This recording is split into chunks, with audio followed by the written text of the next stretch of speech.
Seguinte, vamos seguir nesse assunto, mas vai ser via internet, porque a gente vai conversar com o diretor de inteligência da Quest Consultoria e Pesquisa, Guilherme Russo. Boa tarde, professor. Muito obrigado por nos atender.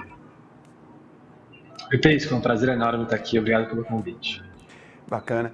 Bom, vamos começar essa conversa, né? Eu queria saber do senhor qual o impacto que o debate da televisão teve na decisão do eleitor. O encontro da Globo, ele pode ter o poder de mexer nesse cenário que parece tão estável até o momento?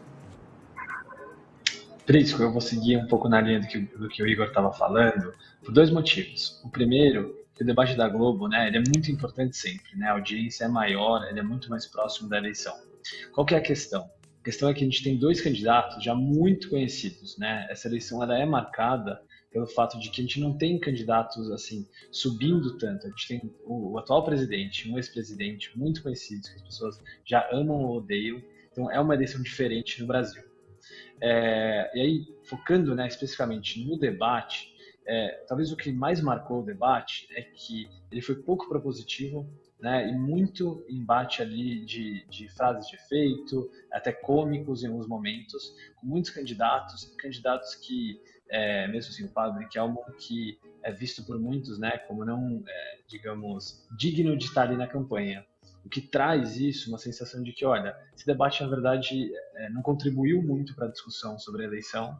A gente até viu, digamos, um candidato ou outro aparecer, né, tentar uma questão mais propositiva, mas quando a gente pergunta como é que isso vai impactar a eleição amanhã, não está exatamente claro. A gente está talvez mais uma mobilização dos eleitores do presidente Bolsonaro do que uma virada de votos tão clara.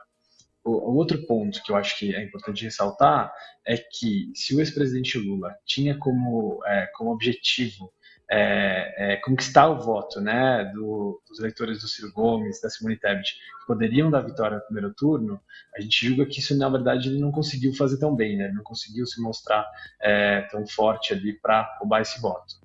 Então, ou seja, ficou mais ou menos um empate, ainda com pequenas diferenças ali, um lance melhor, um lance do outro, enfim, aí ajudam mais, né, no processo do voto útil, da abstenção, do que necessariamente um fato novo que persuade um eleitor para um lado ou para o outro. Falar das pesquisas que monitoram o desempenho dos candidatos em tempo real durante o debate, qual foi o destaque desse levantamento na noite de ontem? O que a gente faz aqui na Quest, a gente faz um monitoramento das redes em tempo real. Ou seja, né, as pessoas estão assistindo o debate, muita gente, né, assim, grande parte hoje das pessoas ficam com o que chama de duas telas. A primeira tela é a televisão, que a gente está assistindo, e a segunda tela é o computador ou o celular. Então a gente consegue acompanhar com grande parte do eleitorado, está assistindo e aí reportando, né, as impressões sobre se o candidato está indo bem, aquele momento engraçado, por aí vai. Por que isso é muito bom? Porque a gente consegue ter um grande número de pessoas e a gente consegue ter respostas ali em tempo real de forma qualitativa, né? As pessoas estão falando bem ou mal. Então, essa é a metodologia que a gente usa na Quest, tem dado muito bons frutos. E aí, então, por que isso é importante também? Porque as pesquisas que a gente faz, pesquisas eleitorais, elas demoram, né? Elas têm todo um padrão de entrevistar uma amostra representativa, mas as redes sociais são muito mais rápidas. A gente consegue capturar ali as impressões de um grande número de pessoas que estão ali usando a internet. Ou seja, essas duas metodologias se complementam. Perfeito. Professor, eu vou trazer uma pergunta aqui da Olivia Meirelles, que está acompanhando a nossa transmissão. Ela pergunta sobre o voto envergonhado. Você acredita que ele vai ser importante nessa eleição? Essa é uma pergunta ótima, assim, que tem alguns pontos, né, chave para entender essa reta final da campanha e até o dia da eleição. A gente tem que fazer uma diferenciação importante, que a gente chama do voto envergonhado e do voto útil, né? Os dois, o que diriam, causam, né, diferenças entre a pesquisa do sábado, pesquisas anteriores e o dia da eleição, o resultado que a gente vê na urna. O voto útil, ele é, digamos, mais racional. É uma escolha que o eleitor vai fazer, escolhendo ali, olha, eu até prefiro tal candidato, mas dado esse cenário, eu vou escolher, enfim, colocar esse candidato no segundo turno, para as eleições de governador, tem muito desse caso, ou no caso da presidencial, uma ida de mais eleitores para o Lula, justamente para tentar fazer ele ganhar em primeiro turno. O voto envergonhado ele é um pouco diferente, porque o voto envergonhado é uma pessoa que já decidiu votar, né, seja no Bolsonaro ou seja no Lula, mas na verdade não está reportando isso. Então são coisas bastante diferentes que vale ressaltar. E aí na Quest, a gente fez algumas pesquisas justamente para avaliar esse voto envergonhado. E surpreendentemente, o que a gente encontrou é que se tem, né, voto envergonhado, ele tende a ser mais pro Lula do que propriamente pro presidente Bolsonaro. E a gente foi descobrir mais o porquê que isso está acontecendo. Grande parte, né, do porquê desse mecanismo, porque teria voto envergonhado pro Lula, é uma dificuldade, né, de engajar, de conversar, ou de justificar esse voto no Lula por conta da corrupção e esse momento ali de brigas, né, dessa ação. Então, esse seria o motivo pelo voto envergonhado do Lula. Dito isso, é muito difícil da gente realmente saber, né, o quanto ele existe e o impacto que isso teria na eleição.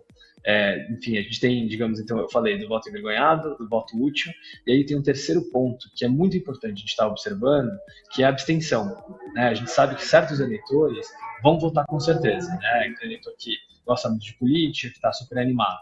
Mas tem um grupo do eleitorado que, na verdade, olha, eu até digo que eu vou votar, mas não é aquela convicção, meu voto não está definido. E isso é um terceiro elemento muito importante para a gente pensar nessa eleição, porque se a abstenção, o Igor até citou isso, né? Se a abstenção for maior, digamos, no Nordeste, isso vai prejudicar o ex-presidente Lula, ou entre os mais pobres, prejudica o ex-presidente Lula. Então, a gente tem que tomar cuidado, né, de domingo, de já colocar, atribuir toda a diferença, né, se houver entre as pesquisas e o resultado, ao voto envergonhado.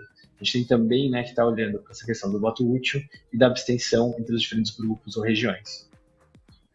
Professor, eu vou repetir um pouco a pergunta do monitoramento, que acabou cortando um pouquinho para a gente.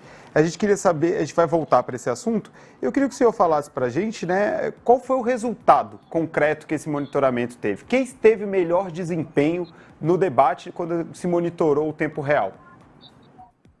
Não, falar do debate está fresco na nossa cabeça, né? A gente fez um relatório bastante informativo, né, até separando por bloco, o que é importante a gente falar, né, a gente pode falar do debate como um todo, vai ressaltar diferenças entre blocos também.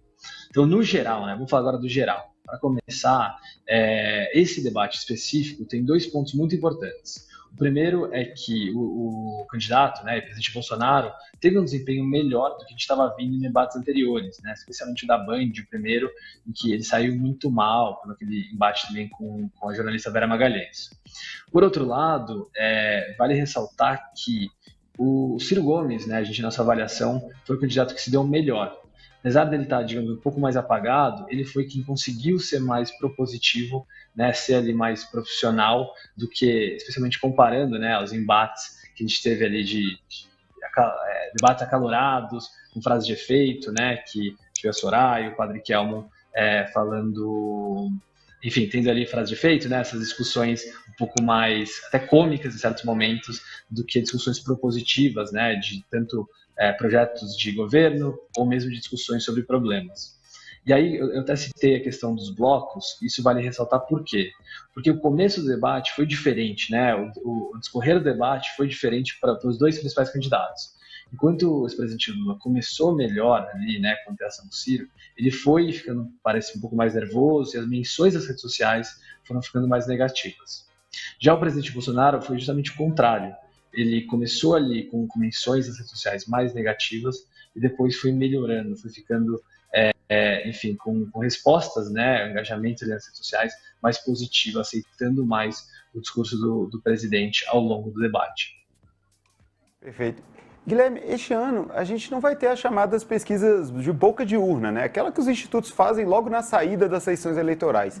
Você pode explicar para a gente o porquê de não termos esse levantamento e se isso tem algum impacto no processo eleitoral? Olha, na verdade eu avalio que não tem impacto nenhum. Um dos motivos, né, que a pesquisa de boca de urna ela é tão importante é justamente para a gente ter uma noção de como vai ser esse resultado antes do resultado sair.